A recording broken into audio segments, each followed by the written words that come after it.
Now students, let's have a look on the next topic, that is most important of exercise 7.1 and 7.2, that is area under the curve in polar curves. That is area under the curve in polar curves. In this, as we have done in the last lectures, area under the curve in Cartesian form. आपको पता है जब Cartesian form में area निकालते थे तो आप 1 का डबल इंटीग्रेशन करने थे, तो there is a minor difference out there. जब आप area under the curve in polar form करेंगे तो आप हमेशा r का डबल इंटीग्रेशन करेंगे over the given area, r d theta, that is simple as it is. तो आपको पता है किसका इंटीग्रेशन करना है area under the curve in polar form, that is r, और कार्टेशियन फॉर्म में 1 का, तो ध्यान रखिएगा. तो अब now the question is, this is one of the most important question, तो just do care about it. तो find the area between the circles r is equal to 2 sin theta and r is equal to 4 sin theta. तो मुझे दो circle given है, हमें उनके बीच का area निकालना है. तो आपको पता है पहले तो आपको जब भी, यानी ना तो आपको यहाँ लिमिट्स गिवन है ना आपको पता है कि इसका इंटीग्रेशन करना है, तो अल्टीमेटली एरिया निकालना है. तो आपको पता लग जाएगा कि एरिया निकालने के लिए आप किसका इंटीग्रेशन करते हैं पोलर कर्व में, अभी बताया जैसे r का इंटीग्रेशन करना है. तो now we are pending with the limits only. तो लिमिट्स निकालने के लिए पहले आपको कर्व्स ट्रेस करनी पड़ती है. तो कर्व्स ट्रेस करने के लिए हम 1 बाय 1 कर्व्स का ट्रेस करेंगे. Let's have a look on it. तो we will start with the solution part. तो सबसे पहले पहली इक्वेशन से स्टार्ट करते हैं. First equation is r is equal to 2 sin theta. हम अपने लास्ट लेक्चर में बता चुके हैं कि this is one of the form of circle in polar form.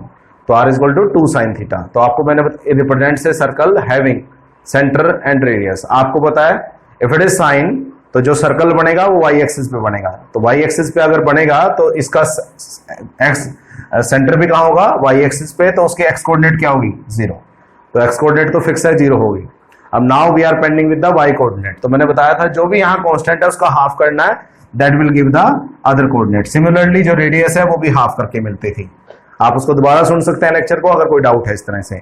Similarly in the next form r is equal to 4 sin theta. Again यहाँ sin theta है तो y एक्सिस पे सर्कल बनेगा, तो सेंटर भी y एक्सिस पे होगा, तो उसकी x कोऑर्डिनेट क्या होगी, ऑब्वियसली इट विल बी 0. तो y कोऑर्डिनेट कैसे निकालते हैं, हाफ करके, तो दैट विल बी 2. ठीक है, और रेडियस भी कैसे निकालते हैं, हाफ करके, तो दैट विल बी 2. तो नाउ इट्स अ टर्न कि उन सर्कल्स को आप ड्रॉ करें. Let's start with the first circle. The radius is, the centre is 0 1. तो obviously somehow 0 1 will be here. तो आप जब इसको ड्रॉ करेंगे तो that will draw like this 0 1.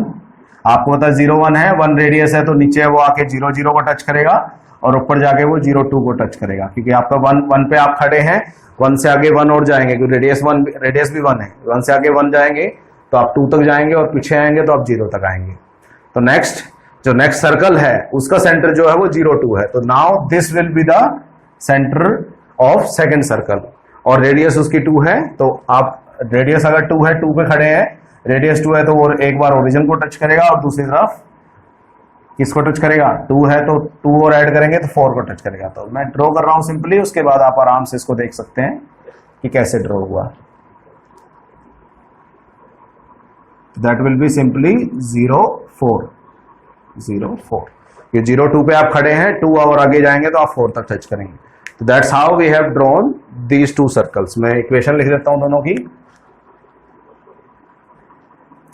This is r is equal to 2 sin theta and this is r is equal to 4 sin theta. तो these two are the circles जो हमको दे रखे थे, तो हमने इनको ड्रॉ कर लिया ऑन सेम प्लेन.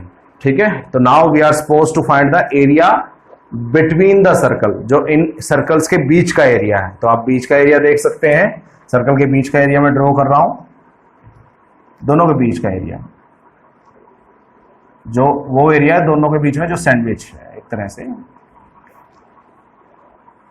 तरह से बीच का एरिया क्या हो गया आपका फर्स्ट सर्कल छोटे सर्कल से बाहर हो गया और बड़े सर्कल के अंदर हो गया। तो this is the area you are suppose to find out.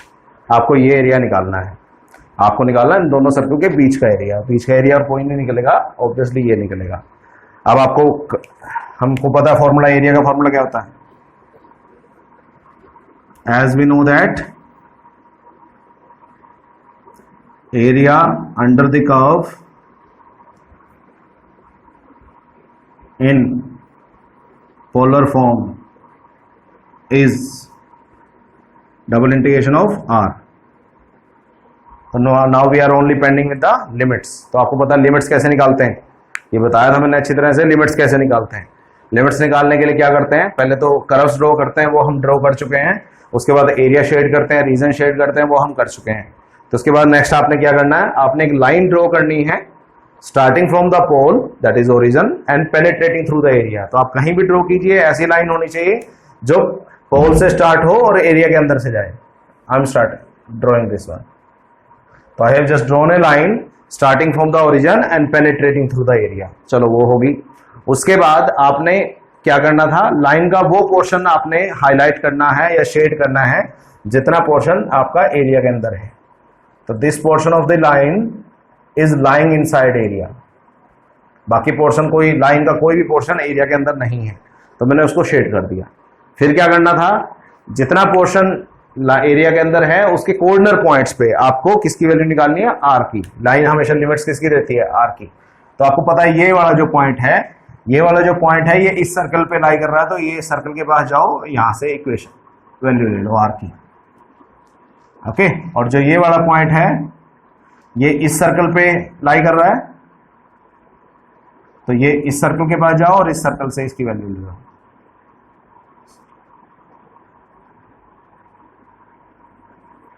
लो जी, तो दोनों एंड्स थे, जो लाइन के दोनों एंड्स हैं, एक एंड एक सर्कल पे है, दूसरा एंड दूसरे सर्कल पे है। तो दोनों सर्कल के पास गए और दोनों से आर की वैल्यू हमने निकाल ली। लकीली आर की वैल्यू गिवन है, तो दैट्स वाई हमें ज्यादा कुछ मेहनत नहीं करनी पड़ी वहां पे। अब इसके बाद लिमिट्स पढ़ते कैसे हैं। जो पॉइंट ओरिजिन के पास है, this point is near by origin, और ये दूर है। पहले नियर बाय ओरिजिन को पढ़ता है, फिर दूर को पढ़ता है। तो आर की वैल्यू यहां कितनी है, 2 sin theta two 4 sin theta. और लिखते कैसे हैं, लिमिट हमेशा लिखते हैं नीचे से ऊपर। That will be 2 sin theta two 4 sin theta. Limit हमेशा नीचे से ऊपर लिखते हैं। और पढ़ते कैसे हैं, हमेशा ओरिजिन के पास से ओरिजिन के दूर तक। और किस किस क्वाड्रेंट में एरिया फैला हुआ है आपका, that is in first and second quadrant. So that limit will be 0 to pi. Simple. Okay. इसके बाद सिर्फ हमारा काम क्या बचा हुआ है, हमने सिर्फ इंटीग्रेशन करनी है। तो वो आप कंफर्टेबल होने चाहिए। हम just starting with the integration part. तो पहले जो इंपॉर्टेंट बात अब तक सीखी है, एक तो एरिया अंडर द कर्व का फॉर्मूला होता है R D R D theta, और उसके बाद लिमिट्स निकालनी आपको आनी चाहिए। इसमें एक ही तरीका है लिमिट निकालने का, दैट इज यूजिंग लाइन। तो वो मैं करा चुका हूँ 2 एग्जाम्पल आपको, तो just do care about that. So I'm starting with the integration part. So it's 0 to pi, r का integration r square by 2, limits है 2 sin theta to 4 sin theta d theta. Limit आप put करेंगे r में, तो 1/2 बाहर लिख सकता हूं मैं, वो आपकी कॉल है कि आपने कहाँ लिखना है 1/2। ये वाला r की जगह पुट करेंगे 4 sin थीटा, तो it will be 4 sin theta का स्क्वायर माइनस 2 sin थीटा का स्क्वायर। अपर लिमिट पुट की माइनस लोअर लिमिट पुट कर ली, D theta. 1/2 0 to pi, it will be 16 sin square theta minus 4 sin square theta. So it will result out to be 12 sin square theta. 12 sin square theta d theta. So it will be solved out to be 0 to pi 6 sin square theta. ठीक है। अब आपको बताया था जैसे sine square के 2 तरीके से सोल्व कर सकते हैं। +2 वाले तरीके से 1 - cos 2 थीटा बाय 2 लिखते थे इसको, एक रिडक्शन फॉर्मूले से। बट यहाँ रिडक्शन फॉर्मूला आप डायरेक्ट यूज नहीं कर सकते, क्योंकि रिडक्शन फॉर्मूले में यहाँ रिडक्शन फॉर्मूला आप डायरेक्ट यूज नहीं कर सकते, क्योंकि आपकी जो लिमिट है वो 0 to π/2 होनी चाहिए। It must be π/2। It is not allowed with पाई।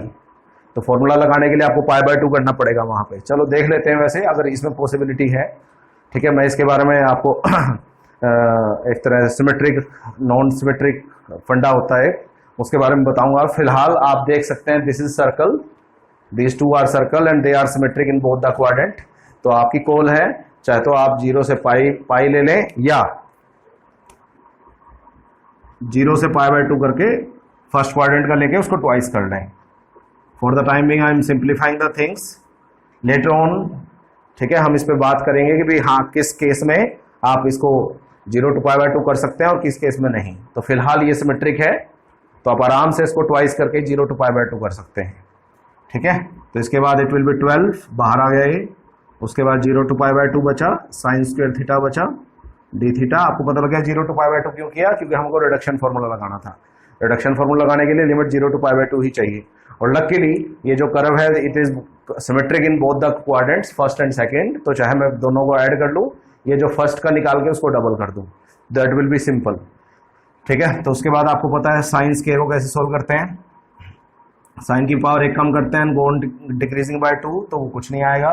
कोस की पावर 0 है तो उसमें तो कुछ नहीं आएगा। साइन और कोस की पावर को ऐड करो, साइन की पावर है 2, कोस की पावर है 0, तो ऐड करोगे तो that will be 2 and go on decreasing by 2 तो कुछ नहीं आएगा। एंड फाइनली एक π/2 आएगा क्योंकि आपको पता है साइन और कोस की दोनों की पावर इवन है। तो आफ्टर सोल्विंग इट आउट, ये मैं लिख देता हूं, अच्छी बात है आप इसको मेंशन कर दें कि भी कैसे किया है, by reduction formula. It's always great कि आप कोई भी स्टेप यूज करते हैं या कोई भी फंडा यूज करते हैं तो उसका रेफरेंस दे दें। तो मैंने रेफरेंस दे दिया, मैंने रिडक्शन फॉर्मूला यहाँ यूज किया। तो it can be sold out 12 into π/4 that will be sold out to 3π. So that's your answer, finished. So that's how you are supposed to find the area under the curve in polar form. Got it? Okay.